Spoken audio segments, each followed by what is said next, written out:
Okay, so here are some things to note when making Dandy's Riddle C, or at least my process of it.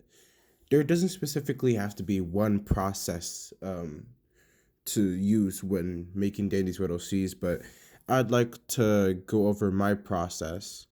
Side note, I didn't add this to my playlist I sent to that one person, but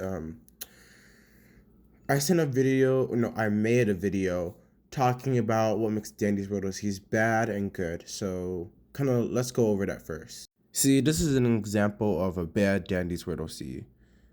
Sometimes the proportions are off. It's kind of weird to tell because, like, some features are like bigger than others.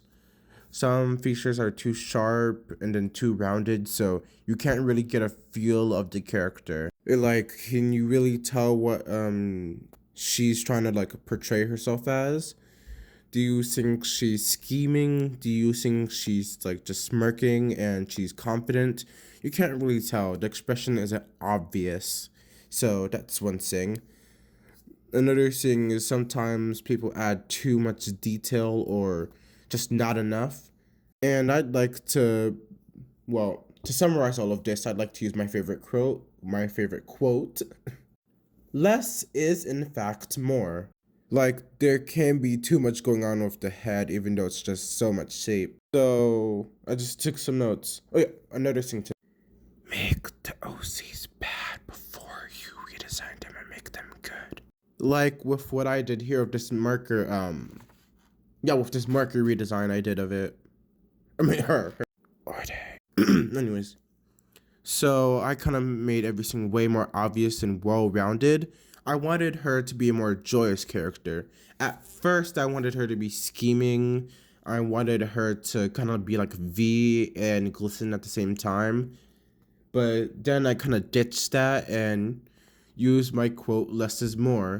I removed the bow tie because simply too much Dandy's Riddle C's plastered that on, and a bow doesn't necessarily make your character Dandy's Riddle C, or make it like, or put it in a time period that you think it does. It looks nice on characters, and I'm not gonna lie, but it doesn't like really help that like mostly everybody just uses bow ties.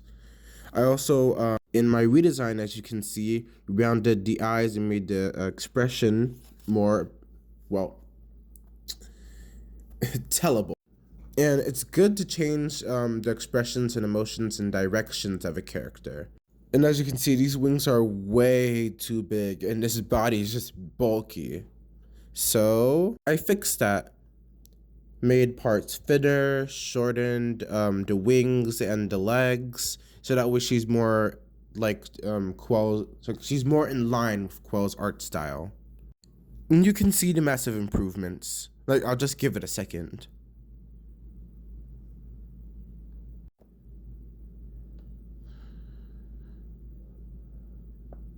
But it would be unfair if I just went through one run process of, well, making a character for Dandy's World, or any character. So let's go over a redesign I did. This is like the old version of the character. As you can see, I drew a lot of notes, so at least I knew what to do in the future version, and I knew what I wanted to change. Originally, this character was cocky. They disliked Tisha. And this was way before Brescia, by the way, so I didn't know there would be other characters hating on Tisha. Anyway, she would be friends with Scraps and Goobs, meaning that like she's kind of like sticks together with like her pals. I wanted them to be siblings at one point, by the way.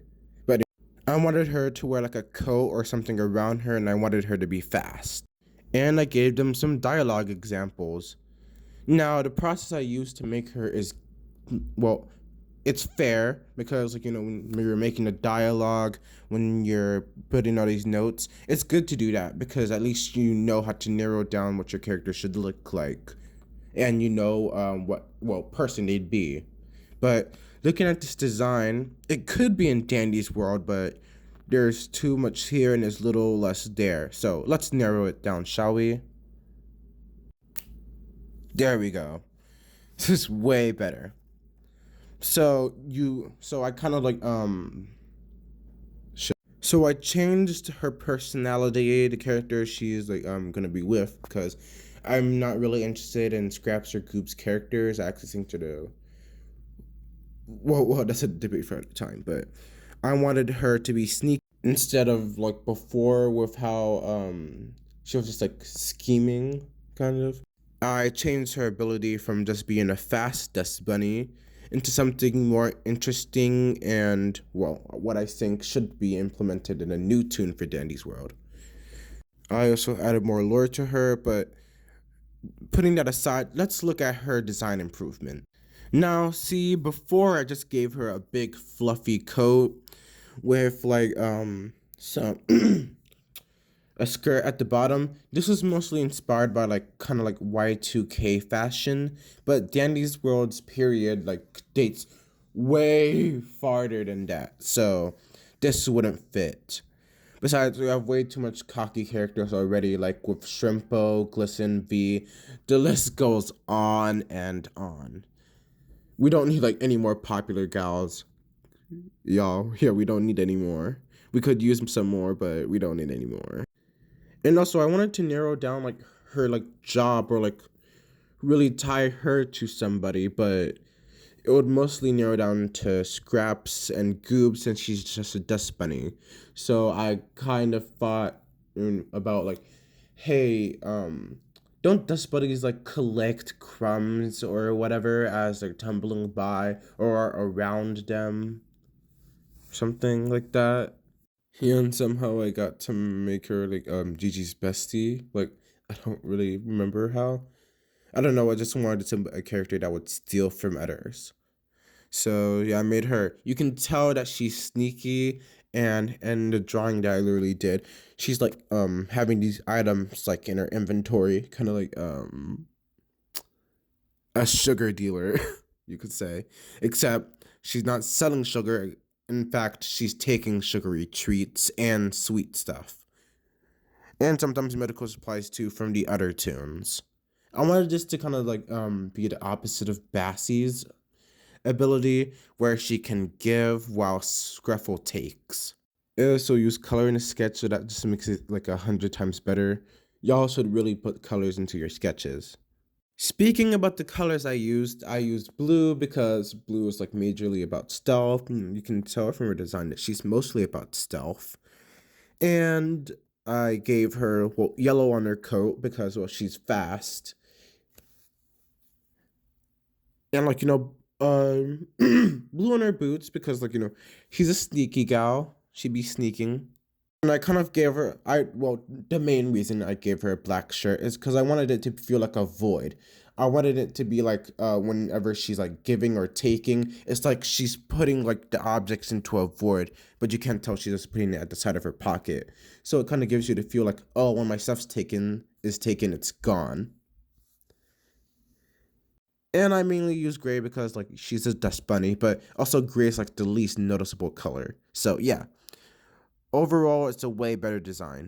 But I didn't forget to at least make like a bad version of the new version first, because you gotta make stuff bad before you make good shit.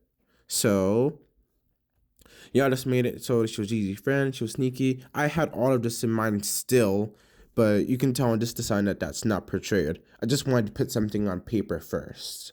Now, necessarily, just because like OC doesn't narrow down to how Quell would do her designs, does not mean that the design is bad. In fact, sometimes it can be better. Like you can tell here, there's a lot going on with this design. It wouldn't be something Quell would do because like large head, Y2K fashion inspired, too much going on. That doesn't make it bad, but if you want to make a Dandy's World OC that narrows to that like degree of Quell's art style, then yeah, it would be bad. Now I do this with every OC now that I do for Dandy's World. I make bad versions first before the good ones. I start scribbling first and then writing details about my characters. And I write and make note about how they would act as people. And I just keep making bad sketches first before I make the great ones. So this is like kind of like a sign for you to Make your own Daddy's World OCs and make them bad before you make them good. And remember, little is more.